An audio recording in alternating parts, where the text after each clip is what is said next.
Understanding the type code for the MHD synchronous motor.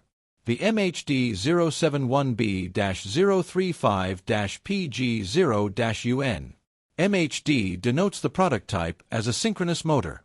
071 denotes a motor size of 071.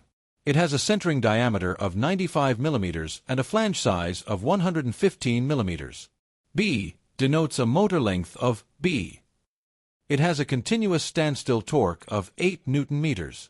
035 means the winding code for the motor is 035. P denotes the motor has digital servo feedback with an integrated encoder. G denotes the shaft is plain and has a shaft seal. 0 indicates there is no holding brake present. U denotes the presence of power and feedback connectors.